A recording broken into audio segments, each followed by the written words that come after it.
നമ്മളിവിടെ പഠിക്കാൻ പോകുന്നത് നെക്സ്റ്റ് എയിമാണ്. ഇപ്പം normal test based on normal ഡിസ്ട്രിബ്യൂഷന്റെ തന്നെ ഫസ്റ്റ് പാർട്ട് നമ്മൾ പഠിച്ചു കഴിഞ്ഞു. അത് എങ്ങനെയായിരുന്നു? മീൻ ഓഫ് എ പോപ്പുലേഷൻ വെച്ചിട്ടായിരുന്നു. ഇവിടെ ഇനി അടുത്തതായിട്ട് പറയാൻ പോകുന്നത് രണ്ട് പോപ്പുലേഷന്റെ കാര്യമാണ്. അതിന്റെ നിങ്ങൾ തിയോറി ക്ലാസ്സിൽ പഠിച്ച ഇതെങ്ങനെയായിരുന്നു? Testing the equality of the means of two population. അപ്പൊ അതിൽ പഠിച്ച ഇക്വേഷൻ, അതായത് ടെസ്റ്റ് സ്റ്റാറ്റിസ്റ്റിക് ഒക്കെ ഓർമ്മയുണ്ടാവുമോ? അപ്പൊ എന്നാലും പറയാം. ഇവിടെ ഫസ്റ്റിൽ നമുക്ക് H0 H1 ഒക്കെ എഴുതുന്ന കാര്യം പറയാം. H1 H0 ഒക്കെ എഴുതുന്നത് പഴയ പോലെ തന്നെ. അവിടെ ഒരു പോപ്പുലേഷനെ ഉള്ളായത് കൊണ്ടാണ് മ്യൂവും മ്യൂ നോട്ടും എടുത്തത്. ഇവിടെ രണ്ട് പോപ്പുലേഷൻ ഉള്ളത് കൊണ്ട് μ1 μ2 ആണ് എടുക്കുന്നത്. അപ്പൊ H0 എന്ത് വരും? H0 എല്ലാ സമയത്തും ഈക്വൽ ആയിട്ടാണ് കിടക്കേണ്ടത്. അപ്പൊ H0 such that μ1 equal to μ0. പിന്നെ H1 ഏതൊക്കെ വരും? μ1 not equal to μ1 not equal to μ2, μ1 greater than μ2, μ1 less than μ2. അങ്ങനെ 3 കേസാണ് നമ്മൾ പഠിക്കാൻ പോകുന്നത്. ഇപ്പം ഫസ്റ്റിലേ പറഞ്ഞിരുന്നു, ഇവിടെ നോർമൽ ഡിസ്ട്രിബ്യൂഷൻ ആയത് കൊണ്ട് തന്നെ ഇവിടെ ഒരേ ഒരു ഫംഗ്ഷനെ യൂസ് ചെയ്യുന്നുള്ളൂ. നോംസിൻവ് എന്ന് പറഞ്ഞ ഫംഗ്ഷനെ യൂസ് ചെയ്യുന്നുള്ളൂ. അപ്പൊ ടെസ്റ്റിംഗിന്റെ കേസിൽ നോർമൽ ഡിസ്ട്രിബ്യൂഷനിൽ ഏത് ഫംഗ്ഷനാണ് യൂസ് ചെയ്യുന്നത്? നോംസിൻവ് എന്ന് പറഞ്ഞ ഫംഗ്ഷനാണ് യൂസ് ചെയ്യുന്നത്. അടുത്തതായിട്ട് ഇനിയാണ് പറയുന്നത് ടെസ്റ്റ് സ്റ്റാറ്റിസ്റ്റിക്. അപ്പം ഈ ഒരു ടെസ്റ്റ് സ്റ്റാറ്റിസ്റ്റിക് നിങ്ങൾ കണ്ടിട്ടുണ്ടാവും, നല്ല പരിചിതം ഉണ്ടാവും ഇക്വേഷൻ. അപ്പം ഞാനത് വായിക്കാം. Z equal to x1 bar minus x2 bar divide by root of σ1² by n² plus σ2² by n². നിങ്ങളിത് പഠിച്ചിട്ടുണ്ടാവുന്നത് T ഈക്വൽ ടു എന്നായിരിക്കും പഠിച്ചിട്ടുണ്ടാവുന്നത്. പക്ഷെ ഇവിടെ Z ഈക്വൽ ടു ആണ്. ആ ഒരു വ്യത്യാസമാണ് ഇവിടെ ഉള്ളത് ഇക്വേഷൻസ് തമ്മിൽ. അപ്പം ഈ ഇക്വേഷൻ ഓക്കെയാണ്. ഇതിനകത്ത് എന്തൊക്കെ വരുന്നു? 2 മീൻ വരുന്നു, 2 സ്റ്റാൻഡേർഡ് ഡീവിയേഷൻ വരുന്നു, 2 സാമ്പിൾ സൈസ് വരുന്നു. അപ്പൊ അതിൽ നിന്ന് തന്നെ നമുക്ക് മനസ്സിലാക്കാം 2 പോപ്പുലേഷന്റെ കാര്യമാണ് ഇവിടെ പറയുന്നത്. അപ്പം ക്വസ്റ്റ്യൻ എങ്ങനെയാ മനസ്സിലാക്കുന്നത്? ഇപ്പൊ ക്വസ്റ്റ്യനിൽ 2 പോപ്പുലേഷനും അതിന്റെ മീനും സ്റ്റാൻഡേർഡ് ഡീവിയേഷനും സാമ്പിൾ സൈസും തന്നു കഴിഞ്ഞാൽ എന്താ നമ്മൾ ചെയ്യുക? നോർമൽ ഡിസ്ട്രിബ്യൂഷൻ ആണ് ചെക്ക് ചെയ്യേണ്ടത്. ഓക്കെ, അപ്പൊ ഇവിടെ 3 കേസ് ഉണ്ടെന്ന് പറഞ്ഞു. μ1 നോട്ട് ഈക്വൽ ടു μ2 ആണെന്ന് പറഞ്ഞു, μ1 ഗ്രേറ്റർ ദാൻ μ2, μ1 ലെസ് ദാൻ μ2. അങ്ങനെ ഇരിക്കെ μ1 നോട്ട് ഈക്വൽ ടു μ2 ആണെങ്കിൽ അതിന് ക്രിട്ടിക്കൽ റീജിയൻ എന്ത് വരും? നമ്മൾ മുൻപ് പഠിച്ചതുപോലെ തന്നെയാണ് ഇവിടെയും. നോട്ട് ഈക്വൽ ടു കേസ് വരുമ്പോൾ mod Z greater than or equal to Z alpha by 2. Mod Z greater than or equal to Z alpha by 2. അതിനുശേഷം μ1 ഗ്രേറ്റർ ദാൻ μ2ന്റെ കേസ് ആകുമ്പോഴോ Z greater than Z alpha, greater than or equal to ഇല്ല, greater than Z alpha. അപ്പൊ μ1 less than μ2ന്റെ case Z less than minus Z alpha, Z less than minus Z alpha. നമ്മൾ മുൻപ് കണ്ടുപിടിച്ച പോലെ തന്നെയാണ് Z alpha by 2 ആയാലും Z alpha minus Z alpha ഇത് ഇത്രയും കണ്ടുപിടിക്കുന്നത്. അപ്പൊ Z alpha by 2 എങ്ങനെയാ കണ്ടുപിടിക്കുന്നത്? ഇവിടെയാണ് നമ്മൾ ഫംഗ്ഷൻ യൂസ് ചെയ്യുന്നത്. അപ്പോൾ എങ്ങനെയാണ്? നോംസിൻവ് എടുക്കുമ്പോൾ അവിടെ ഫംഗ്ഷൻ അപ്ലൈ ചെയ്യുമ്പോൾ അവിടെ പ്രോബബിലിറ്റി എന്ന് പറഞ്ഞൊരു ടാബില് നമ്മൾ എൻട്രി ചെയ്ത് കൊടുക്കാനുണ്ട്. അവിടെ എൻട്രി ചെയ്യേണ്ടത് എന്താണ്? 1 മൈനസ് ആൽഫ ബൈ 2ന്റെ വാല്യൂ ആണ് നമ്മൾ Z ആൽഫ ബൈ 2 കണ്ടുപിടിക്കാൻ നേരത്തെ നോംസിൻവില് എൻട്രി ചെയ്യേണ്ടത്. അതുപോലെ തന്നെ Z ആൽഫ ആണെങ്കിലോ, അപ്പോൾ നോംസിൻവിന്റെ അകത്ത് പ്രോബബിലിറ്റിയിൽ എൻട്രി ചെയ്യേണ്ടത് 1 മൈനസ് ആൽഫയാണ്. അതുപോലെ -z ആൽഫ ആണെങ്കിൽ ആൽഫ മാത്രമേ ഉള്ളൂ. അപ്പൊ ഇത് ഇത്രയും തറമായിട്ട് പഠിച്ചു വെച്ചേക്കോ. നമ്മൾ ഈ നോർമൽ ഡിസ്ട്രിബ്യൂഷന്റെ കേസ് പഠിക്കുന്നിടത്ത് എല്ലാം ഈ z ആൽഫ ബൈ 2ഉം z ആൽഫ -z ആൽഫ ഇതെല്ലാം സെയിം ആണ്. നമ്മൾ മുമ്പ് പഠിച്ച പോലെ തന്നെ എല്ലാവരും ഇപ്പോഴും എടുക്കുന്നത്. ആ നോട്ട് ഈക്വലിന്റെ കേസ് ആയാലും ക്രിട്ടിക്കൽ റീജിയൻ എടുക്കുന്ന കേസ് അതൊക്കെ സെയിം തന്നെ. ഇൻ കേസ് ഈ ക്രിട്ടിക്കൽ റീജിയൻ എടുക്കുന്ന സമയത്ത് ഇങ്ങനെ വന്നില്ല, അതായത് ഈ കണ്ടീഷൻ അല്ല. ഇപ്പൊ mod z greater than or equal to z alpha by 2 അവിടെ ആ കണ്ടീഷൻ അവിടെ ഒബേ ചെയ്യുന്നില്ല എന്നുണ്ടെങ്കിൽ നമ്മൾ എന്ത് ചെയ്യും? ഈ ഹൈപ്പോതെസിസ് ആക്സെപ്റ്റ് ചെയ്യും. ഈ കണ്ടീഷൻ ഒബേ ചെയ്യുന്നെങ്കിൽ നമ്മൾ ഈ ഹൈപ്പോതെസിസ് റിജക്ട് ചെയ്യും. ഈ കണ്ടീഷൻ ഒബേ ചെയ്യുന്നെങ്കിൽ റിജക്ട് ചെയ്യും, ഒബേ ചെയ്യുന്നില്ല എന്നുണ്ടെങ്കിൽ ഹൈപ്പോതെസിസ് അക്സെപ്റ്റ് ചെയ്യും. അപ്പം ഇതിന്റെ കേസ് മനസ്സിലായല്ലോ. ഈ മെത്തേഡ് അല്ല, ഈ testing of equality of means of രണ്ട് പോപ്പുലേഷന്റെ കേസ്. അപ്പൊ ഇനി ക്വസ്റ്റ്യനിലേക്ക് കിടക്കാം.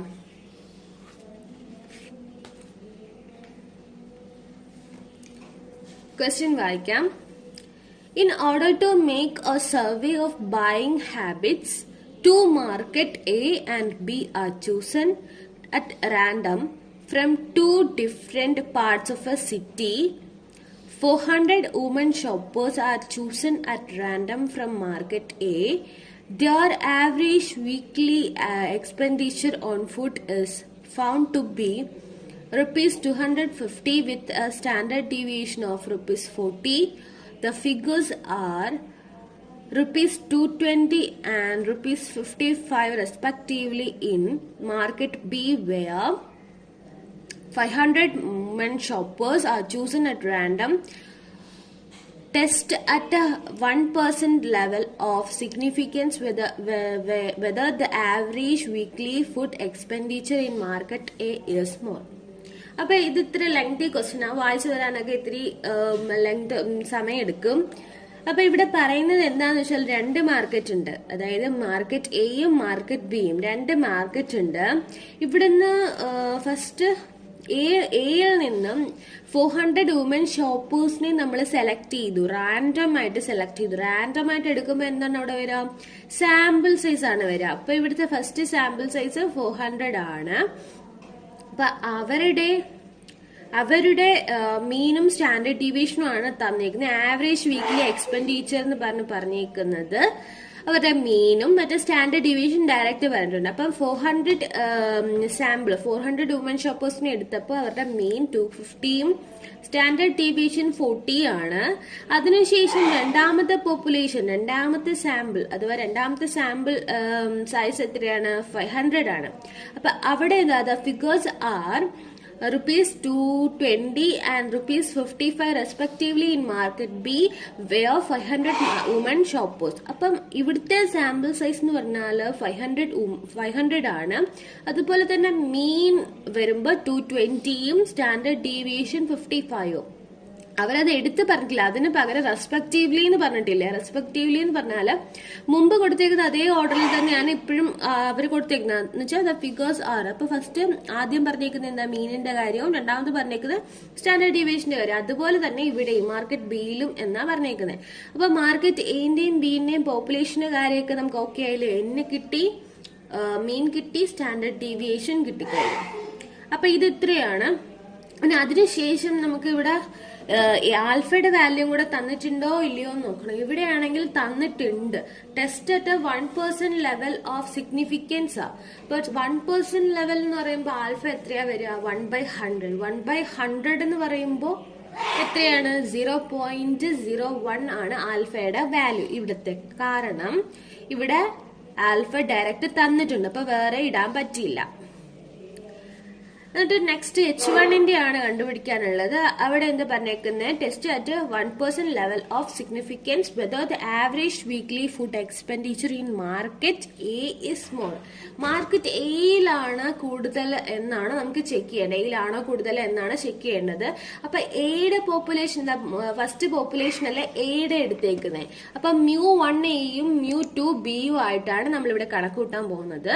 അപ്പം ഇവിടെ H1 വരുന്നതെന്ന് വെച്ചാല് μ1 ഗ്രേറ്റർ ദാൻ μ2 എന്നാണ് വരിക. അപ്പൊ h0 μ1 ഈക്വൽ ടു μ2, h1 എന്ന് പറഞ്ഞാല് μ1 ഗ്രേറ്റർ ദാൻ μ2. ഈ ക്വസ്റ്റ്യൻ ഇത്രയും മനസ്സിലായല്ലോ എന്തൊക്കെ തന്നിട്ടുണ്ടെന്ന്. ഓക്കെ.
ഒരു സെല്ല് എടുത്തിട്ട് എഴുതുക എന്താ വേണ്ടത്? Z greater than Z alpha.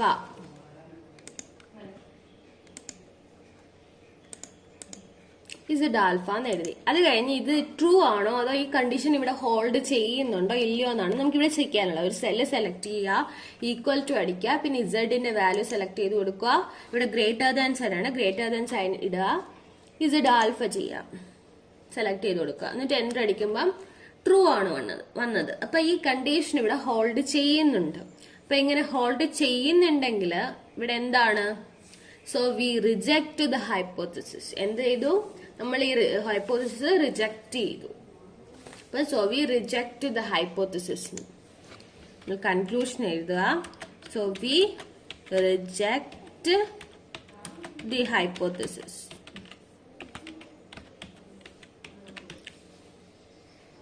മനസ്സിലായോ? ഈ കണ്ടീഷൻ ഇവിടെ ഹോൾഡ് ചെയ്യുന്നത് കൊണ്ട് എന്ത് ചെയ്തു?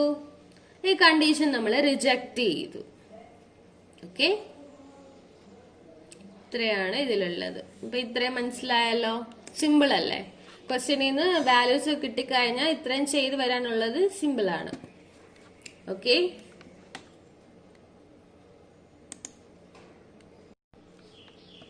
അടുത്ത ക്വസ്റ്റ്യനിലേക്ക് പോവാം. ക്വസ്റ്റ്യൻ ഇങ്ങനെയാണ്: electric bulbs manufactured by A and B companies give the following results. അപ്പം ഇതിനകത്ത് ഡയറക്റ്റ് സാമ്പിൾ സൈസ്, അതായത് നമ്പർ ഓഫ് ബൾബ്സ് തന്നിട്ടുണ്ട്, മീൻ തന്നിട്ടുണ്ട്, സ്റ്റാൻഡേർഡ് ഡീവിയേഷൻ തന്നിട്ടുണ്ട്. അപ്പൊ നമുക്ക് എന്താ ചെക്ക് ചെയ്യാനുള്ളതെന്ന് നോക്കാം, ടെസ്റ്റ് ചെയ്യാനുള്ളതെന്ന് നോക്കാം. Test whether there is any significant difference in the mean life of the two bulbs. അപ്പൊ മീൻ ലൈഫിന്റെ ഇക്വാളിറ്റി ചെക്ക് ചെയ്യണം. ഡിഫറൻസ്, അതായത് ഡിഫറൻസ് എവിടെ ഡിഫറൻസ് എന്ന് ചോദിച്ചു കഴിഞ്ഞാൽ അവിടെ നോട്ട് ഈക്വൽ ടു ആണ്. മറ്റേ ഈസ് എന്ന് ചോദിച്ചു കഴിഞ്ഞാൽ എസ് ഓർ നോ ക്വസ്റ്റ്യൻ പോലെ ചോദിച്ചു കഴിഞ്ഞാലും അവിടെ നോട്ട് ഈക്വൽ ടു ആണ്. ഡിഫറൻസ് ചോദിച്ചാൽ അവിടെ നോട്ട് ഈക്വൽ ടു ആണ്. പിന്നെ ഗ്രേറ്റർ ദാനോ ലെസ് ദാനോ ചോദിക്കുമ്പോൾ മോറോ ലെസ്സോ, ഗ്രേറ്റർ ദാനോ, ടോളറ്, സ്മോളറ് അങ്ങനെയൊക്കെ പറഞ്ഞ് ചോദിക്കാം. ഷോർട്ടസ്റ്റ് എന്നൊക്കെ ലെസ് ദാൻ്റെ ഇതായിട്ട് മീനിങ് വരുന്ന രീതിക്ക് ചോദിക്കാം. ഇവിടെ ഡിഫറൻസ് ആണ് ചോദിച്ചിരിക്കുന്നത്. അപ്പൊ ഇവിടെ എന്താ വരിക? നോട്ട് ഈക്വൽ ടു ആണ് വരുന്നത്. അപ്പൊ നമുക്ക് ഈ തന്നിരിക്കുന്ന വാല്യൂസ് എല്ലാം എഴുതാം. ഫസ്റ്റ് N1 എഴുതാം. N1 equal to 100, N2 equal to 150. അടുത്ത എന്താണ്? മീൻ ആണ്. അപ്പൊ മീൻ 1 equal to 1400. mean 2 equal to 1328. അടുത്ത SD എടുക്കുക. SD1 equal to standard deviation equal to 82. SD2 equal to 91. അപ്പൊ ഇത്രയും വാല്യൂസ് എഴുതി കഴിഞ്ഞു. ഇനി അടുത്തത് ആൽഫയുടെ വാല്യൂ കൂടെ നമുക്ക് എഴുതി വെക്കണം. ഇവിടെ ആൽഫയുടെ വാല്യൂ സിഗ്നിഫിക്കന്റ് ലെവൽ തന്നിട്ടില്ല. അപ്പൊ തന്നിട്ടില്ലാത്തത് കൊണ്ട് എന്താ നമ്മൾ എടുക്കുക? സാധാരണ ആൽഫ എന്ന് എൻ്റർ ചെയ്യണം. അപ്പൊ തന്നിട്ടില്ലാത്തത് കൊണ്ട് എന്താ എടുക്കുക? നമുക്ക് തന്നിട്ടില്ലാത്തത് കൊണ്ട് 5% ആണ് കണ്ടുപിടിക്കാനുള്ളത്. അപ്പൊ 5% ആകുമ്പം 5/100 0.05. 0.05. ഇനി H1ഉം H0ഉം H1ഉം കണ്ടുപിടിക്കുക, എഴുതി വെക്കണം. അപ്പൊ ഇവിടെ ഡിഫറൻസ് ആ ചോദിച്ചിരിക്കുന്നത്, അതുകൊണ്ട് നോട്ട് ഈക്വൽ ടു ആണ്. അപ്പൊ H0 such that mu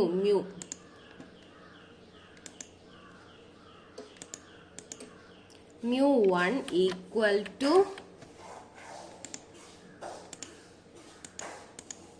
mu2. H1 difference ആയതുകൊണ്ട് നോട്ട് ഈക്വൽ ടു ആണ്. H1 such that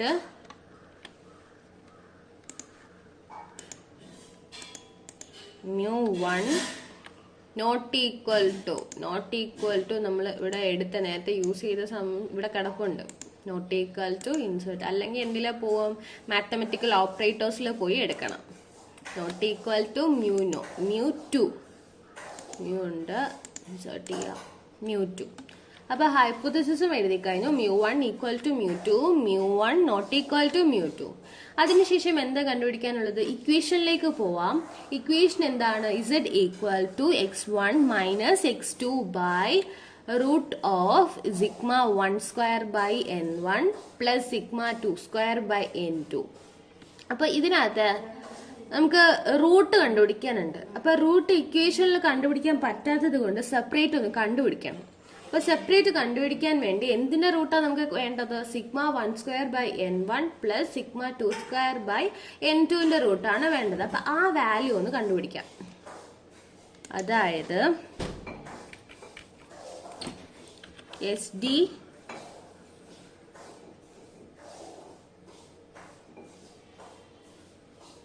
1 the whole square plus by bracket ഇപ്പുറത്ത് കൊടുക്കാമേ.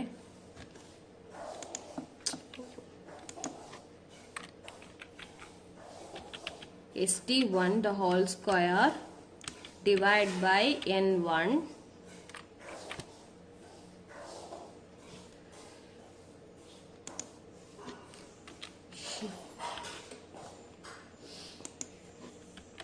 plus SD2 the whole square divide by n2.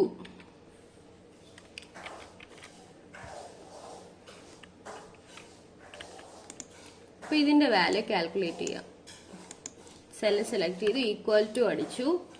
ഇതിന് നമ്മളിവിടെ നമ്മൾ സ്റ്റാൻഡേർഡ് ഡീവിയേഷന്റെ സ്ക്വയർ കണ്ടുപിടിച്ചിട്ടില്ല. അപ്പം നമ്മൾ ഓർക്കണം, സ്റ്റാൻഡേർഡ് ഡീവിയേഷന്റെ സ്ക്വയർ കണ്ടുപിടിച്ചിട്ടില്ല. അപ്പം അത് കണ്ടുപിടിക്കണം. അപ്പം അത് കണ്ടുപിടിക്കാൻ വേണ്ടി ഇങ്ങോട്ട് എഴുതാം. SD1 the whole square equal to sign ഇട്ട SD1 into SD1. ഇപ്പൊ SD1ന്റെ സ്ക്വയർ കിട്ടി. ഇനി SD2ന്റെ സ്ക്വയർ ആണ് വേണ്ടത്.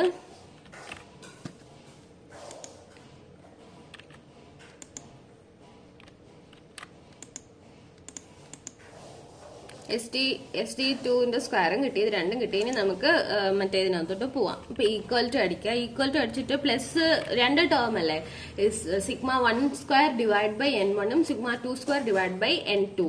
അപ്പൊ ഫസ്റ്റില് ബ്രാക്കറ്റ് കൊണ്ട് സെപ്പറേറ്റ് ചെയ്യണം. Sigma 1 square divide by n1 bracket close ചെയ്തു plus sigma 2 square divide by n2 enter അടിക്കാം. ഇനി വേണ്ടത് ഇതിന്റെ സ്ക്വയർ റൂട്ട് ആണ് വേണ്ടത്. അപ്പൊ SQRT equal to cell select ചെയ്ത് മാത്ത് ആൻഡ് ട്രിക്കിൽ പോയി സ്ക്വയർ റൂട്ട് എടുക്കാം. സ്ക്വയർ റൂട്ട് ഏത് നമ്പറിന്റെയാ? ഈ നമ്പറിന്റെ സ്ക്വയർ റൂട്ട്. അപ്പൊ ഇതിന്റെ സ്ക്വയർ റൂട്ടും കിട്ടിക്കഴിഞ്ഞു. ഇനി നമുക്ക് Z കണ്ടുപിടിക്കാം. Z equal to cell select ചെയ്യുക, റിസൾട്ട് മാത്രം മതി അവിടെ. അപ്പം ഫസ്റ്റ് ന്യൂമറേറ്ററിൽ എന്താണ്? മീനിന്റെ ഡിഫറൻസ് ആണ്. x1 minus x2 bar divide by എന്താ? സ്ക്വയർ റൂട്ട് ആണ്. അപ്പൊ ഈ വാല്യൂ സെലക്ട് ചെയ്ത് കൊടുക്കാം, എൻ്റർ എടുക്കാം. അപ്പൊ ഈ Z കിട്ടിക്കഴിഞ്ഞു. ഇവിടെ നോട്ട് ഈക്വൽ ടു ആയതുകൊണ്ട് നമ്മൾക്ക് എന്താ വേണ്ടത്? ക്രിട്ടിക്കൽ റീജിയൻ എന്താ ചെക്ക് ചെയ്യേണ്ടത്? Mod Z greater than or equal to Z alpha by 2. അപ്പൊ ഇവിടെ മോഡ് Z എഴുതാം. മോഡ് Z ഈ വാല്യൂ തന്നെ വരും, കാരണം അവിടെ സൈൻ ചേഞ്ച് ഇല്ലാത്തത് കൊണ്ട്. അപ്പൊ ഇത് ഇങ്ങോട്ടെടുത്ത് കോപ്പി ചെയ്ത് വെച്ചാൽ മതി. കോപ്പി ചെയ്യാൻ പറ്റത്തില്ല, കാരണം ഈ നമ്പർ ഇങ്ങനെ റെക്കറിംഗ് ആയിട്ട് ഇങ്ങനെ പോകും. അതുകൊണ്ടാണെന്ന് തോന്നുന്നു അങ്ങനെ കോപ്പി ചെയ്യാൻ പറ്റാത്ത. അല്ലെങ്കിൽ ആ ഇക്വേഷൻ എൻ്റർ ചെയ്തോണ്ട്, ഇക്വേഷൻ വെച്ചിട്ടല്ലേ നമ്മൾ അവിടെ എഴുതിയത്, അതുകൊണ്ടായിരിക്കണം. അപ്പൊ നമുക്ക് ഇതിനകത്ത് തന്നെ അങ്ങ് മോഡ് Z കൊടുക്കാമേ.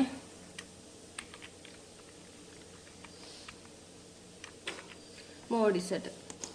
ഇനി നമുക്ക് ഇസഡ് ആൽഫ ബൈ 2 ആണ് കണ്ടുപിടിക്കാനുള്ളത്. അപ്പൊ ഇസഡ് ആൽഫ ബൈ 2 കണ്ടുപിടിക്കാൻ വേണ്ടി നമുക്ക് 1 മൈനസ് നോംസ് ഇൻവിനകത്ത് കൊടുക്കേണ്ടത് 1 മൈനസ് ആൽഫ ബൈ 2 ആണ്. അപ്പൊ ആൽഫ ബൈ 2 കണ്ടുപിടിക്കണം. Alpha by 2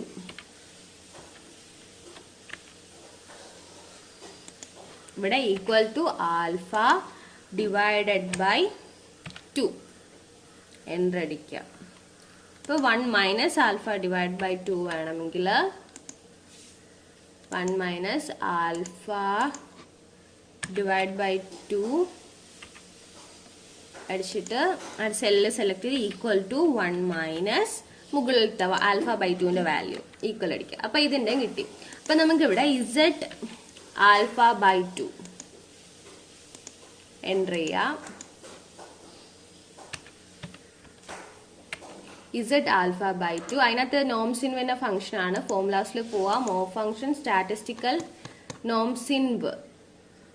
നോംസിൻവിനകത്ത് probability 1 minus alpha by 2 ആണ് കൊടുക്കേണ്ടത്. അത് സെലക്ട് ചെയ്ത് കൊടുത്തു.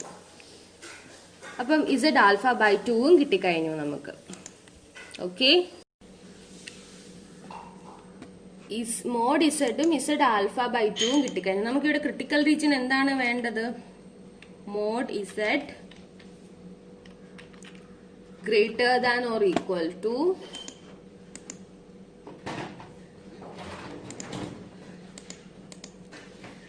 Z alpha by 2.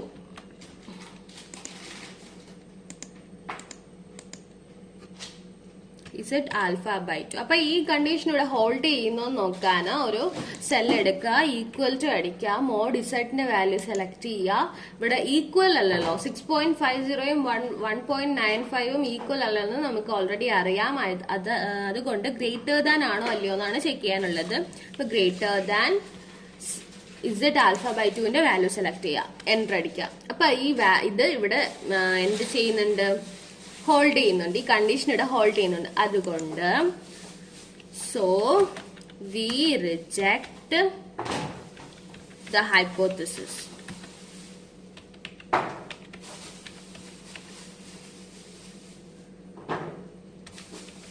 So we reject the hypothesis. അപ്പം it is there. നമുക്ക് ഈ മോഡൽ തന്നെ ഒരു ലെസ് ദാൻ്റെ ക്വസ്റ്റ്യൻ ചെയ്യാം. അത് ആ ക്വസ്റ്റ്യൻ നിങ്ങളുടെ ടെക്സ്റ്റ് ബുക്കിൽ നിന്നാണ്, അതായത് തിയറി ക്ലാസ് പഠിച്ച സ്റ്റാറ്റിസ്റ്റിക്കിന്റെ ടെക്സ്റ്റ് ബുക്കിൽ നിന്നാണ് എടുത്തേക്കുന്നത്, ലാബ് മാനുവലിൽ നിന്നല്ല. അപ്പൊ ആ ക്വസ്റ്റ്യൻ ഒന്ന് വായിക്കാം. A sample of 400 mean from South India has a mean height of 65.85 inches and a standard deviation of 2.50 inches, while a sample of 100 men from North India has a mean height of 66.20 inches with a standard deviation of 2.52 inches. Do the data indicate that the North Indians are on the average taller than the South Indians? അപ്പൊ ഫസ്റ്റില് പറയുന്നത് ഇവിടെ south ഇന്ത്യന്റെ കാര്യമാണ്. South ഇന്ത്യയിൽ നിന്നും 400 men sample എടുത്തു. 400 men, അതായത് 400 ആണ് ഇവിടുത്തെ സാമ്പിൾ സൈസ്. അതുപോലെ തന്നെ മീൻ എത്രയാണ്? മീൻ ഹൈറ്റ് പറഞ്ഞിട്ടുണ്ട് 65.85ഉം സ്റ്റാൻഡേർഡ് ഡീവിയേഷൻ 2.50യും. അത് കഴിഞ്ഞ് നോർത്ത് ഇന്ത്യയുടെ കാര്യമാണ് പറഞ്ഞേക്കുന്നത്. അവിടെ നിന്നും 100 മെന്നിനെയാണ് ഒരു സാമ്പിൾ എടുത്തേക്കുന്നത്. അപ്പൊ സാമ്പിൾ സൈസ് 100, മീൻ 66.20, അതുപോലെ തന്നെ സ്റ്റാൻഡേർഡ് ഡീവിയേഷനും 2.52. അങ്ങനെ നമുക്ക് ചോദിച്ചിരിക്കുന്നത് do the data indicate the north Indians are on the average ടോളർ than the south Indians. അപ്പം സൗത്ത് ഇന്ത്യനെ നമ്മൾ μ1 എന്നും നോർത്ത് ഇന്ത്യനെ μ2 എന്നും ആണ് എടുത്തേക്കുന്നത്. അപ്പൊ നോർത്ത് ഇന്ത്യ ആണോ കൂടുതൽ ടോളർ, മീന് ഗ്രേറ്റസ്റ്റ് ആയിട്ട് നിൽക്കുന്നത്? അപ്പം നോർത്ത് ഇന്ത്യ എന്താണ്, നമ്മൾ μ2 ആണ് എടുത്തത്. അപ്പം μ1 ലെസ് ദാൻ μ2 ആണ് നമുക്ക് ചെക്ക് ചെയ്യാനുള്ളത്. μ1 ലെസ് ദാൻ μ2. ഇപ്പൊ ഫസ്റ്റ് പറയുന്ന കാര്യം എന്താണ്? N1 N2 N1ഉം σ1 മീൻ 1 ഒക്കെ പറയുന്നത് സൗത്ത് ഇന്ത്യയുടെ കാര്യം. അപ്പൊ അവിടെ μ1 ആണ് സൗത്ത് ഇന്ത്യയുടെയും, മറ്റേ നോർത്ത് ഇന്ത്യയുടെ μ2 ആണ്. അതുകൊണ്ടാണ് μ1 ലെസ് ദാൻ μ2. ഇപ്പൊ നോർത്ത് ഇന്ത്യയിലാണോ ഗ്രേറ്റർ ടോളർ ആയിട്ടുള്ള, കൂടുതൽ നീളം കൂടുതൽ ഉള്ള ആളുകൾ, അങ്ങനെ മീൻ മീൻ എടുക്കുമ്പോൾ എന്ന് വെച്ചാൽ പോപ്പുലേഷൻ മീൻ എടുക്കുമ്പം കൂടുതലും നോർത്ത് ഇന്ത്യയിലാണോ വരുന്നത് എന്നാണ് നമുക്ക് ചെക്ക് ചെയ്യാനുള്ളത്. അപ്പൊ തന്നിരിക്കുന്ന വാല്യൂസ് എല്ലാം എൻട്രി ചെയ്യാം. N1 ഈക്വൽ ടു എത്രയാണ്? N1 400. സൗത്ത് ഇന്ത്യയിലെ കാര്യമാണ് പറയുന്നത്. അപ്പം മീൻ 1 ഈക്വൽ ടു എത്രയാണ് സൗത്ത് ഇന്ത്യയിലെ? ഫസ്റ്റ് കൊടുത്തേക്കുന്നത് 65.85. അടുത്തത് സ്റ്റാൻഡേർഡ് ഡീവിയേഷൻ ആണ്.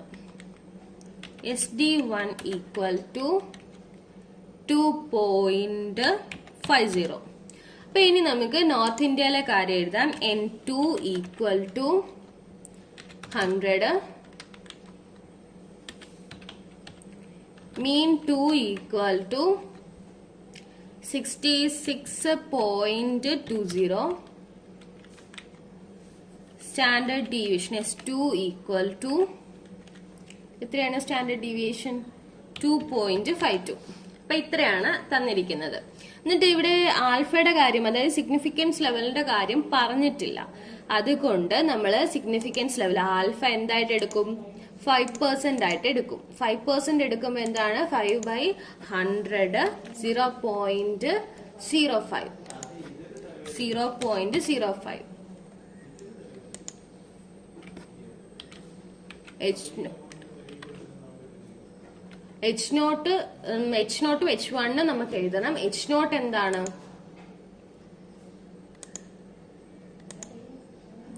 H0 μ1 equal to μ2. H0 എല്ലായിടും equal ആണ് വരുന്നത്. ഇനിയാണ് നമുക്ക് ടെസ്റ്റ് ചെയ്യാനുള്ള ഹൈപ്പോത്തസിസ് എഴുതേണ്ടത്. H1 ആണ് നമുക്ക് ടെസ്റ്റ് ചെയ്യാനുള്ള ഹൈപ്പോത്തസിസ് എഴുതേണ്ടത്. അപ്പൊ H1 എന്താണ്? μ1 ലെസ് ദാൻ μ2. μ1 less than μ2. അപ്പൊ H0 H1 എഴുതി കഴിഞ്ഞു. ഇനി നമുക്ക് ഇക്വേഷനിലേക്ക് പോവാം. Z ഈക്വൽ ടു എന്താണ്? x1 minus x2 by root of σ1² by n1 plus σ2² by n2. അപ്പൊ ഈ സ്റ്റാൻഡേർഡ് ഡീവിയേഷന് സ്ക്വയറും നമുക്ക് കണ്ടുപിടിക്കാനുണ്ട്. അപ്പൊ അതൊന്ന് കണ്ടുപിടിച്ച് വെക്കാം. SD1 the whole square equal to cell select equal to അടിക്കുക ഇൻറ്റു അത് തന്നെ എൻ്റർ. ഇനി SD2ന്റെ നോക്കാം. SD2 the whole square equal to SD2 into അത് തന്നെ. അപ്പം ഇതിന് രണ്ടിന്റെയും എന്ത് കണ്ടുപിടിച്ചു? സ്ക്വയർ കണ്ടുപിടിച്ചു. ഇനി എന്താ കണ്ടുപിടിക്കാനുള്ള? ഡിനോമിനേറ്റർ പാർട്ടിന്റെ റൂട്ട് ആണ് വേണ്ടത്. അപ്പൊ ആ റൂട്ട് എടുക്കാനുള്ള സംഖ്യ ഏതാന്ന് കണ്ടുപിടിക്കുക. അതായത് σ1² by n1 plus σ2² by n2 അത് കണ്ടുപിടിക്കുക. അത് കണ്ടുപിടിച്ചിട്ട് അതിന്റെ സ്ക്വയർ റൂട്ട് എടുക്കാൻ പറ്റത്തുള്ളൂ. അപ്പൊ അത് കണ്ടുപിടിക്കാം. SD1 the whole square divided by n1 plus SD2 the whole square divided by n2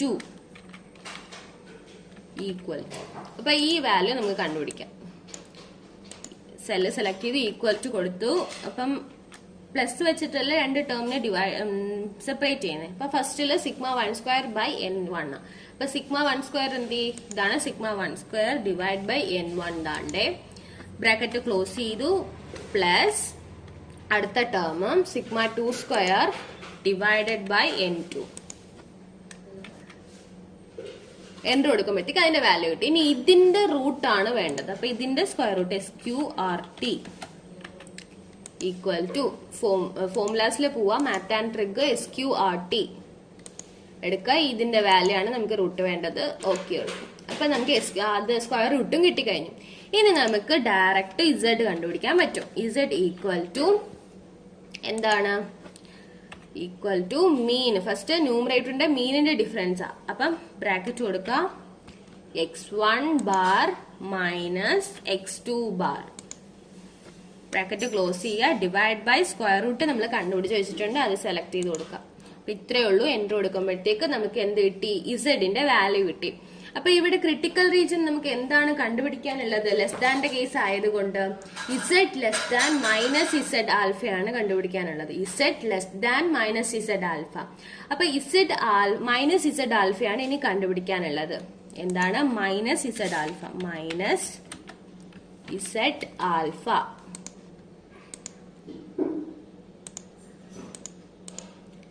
ഇപ്പൊ മൈനസ് ഇസെഡ് ആൽഫ എങ്ങനെയാ കണ്ടുപിടിക്കുന്നത്? നോം സിൻവിനകത്ത് നമുക്ക് ആൽഫയുടെ വാല്യൂ ഡയറക്റ്റ് എൻട്രി ചെയ്യാണ്. അതുകൊണ്ട് നമുക്ക് വേറൊന്നും കണ്ടുപിടിക്കാനില്ല. ആൽഫ നേരത്തെ എൻട്രി ചെയ്ത് വെച്ചിട്ടുണ്ട്. സെല്ല് സെലക്ട് ചെയ്യുക. ഫോർമുലാസ് നോം സിൻവ് എടുക്കുക. നോം സിൻവ് എടുത്തിട്ട് ആൽഫയുടെ വാല്യൂ സെലക്ട് ചെയ്ത് വെക്കുക. ഓക്കെ കൊടുക്കാം. അപ്പൊ നമുക്ക് മൈനസ് ഇസെഡ് ആൽഫയും കിട്ടിക്കഴിഞ്ഞു. ഇനി നമുക്ക് ആ കൺക്ലൂഷൻ ഒന്ന് എഴുതാം. എന്താ നമുക്ക് ക്രിട്ടിക്കൽ റീജിയൻ ഏത് കണ്ടീഷനാണ് ഇവിടെ ഒബേ ചെയ്യേണ്ടത്? Z less than minus Z ആൽഫയാണ് ചെക്ക് ചെയ്യേണ്ടത്. ഇനി ഇത് ട്രൂ ആണോ എന്നാണ് നമുക്ക് നോക്കാനുള്ളത്. ട്രൂ ആണോ ഫോൾസ് ആണോ, ഈ കണ്ടീഷൻ ഇവിടെ ഹോൾഡ് ചെയ്യുന്നുണ്ടോ ഇല്ലയോ. അപ്പൊ ഈക്വൽ ടു അടിക്കാം. Z less than minus Z alpha entry കൊടുക്കാം. അപ്പൊ ഇത് ഫോൾസ് ആണ് വന്നേക്കുന്നത്. അപ്പൊ അതുകൊണ്ട് എന്താ? ഫോൾസ് ആയതുകൊണ്ട് ഇവിടെ അക്സെപ്റ്റ് ചെയ്യുന്നുണ്ടെന്നാണ്. ഇവിടെ അക്സെപ്റ്റ് ചെയ്യുന്നുണ്ട്. ഇപ്പൊ ലെസ് ദാൻ അല്ലല്ലോ, ഗ്രേറ്റർ ദാൻ ആണ്. അപ്പം ഇവിടെ അക്സെപ്റ്റ് ചെയ്യാണ്.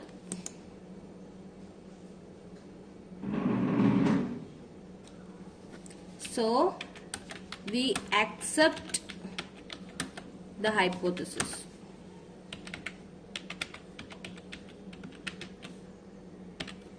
ഇത്രയേ ഉള്ളൂ ഈ ക്വസ്റ്റ്യൻ ചെയ്യാൻ വേണ്ടി.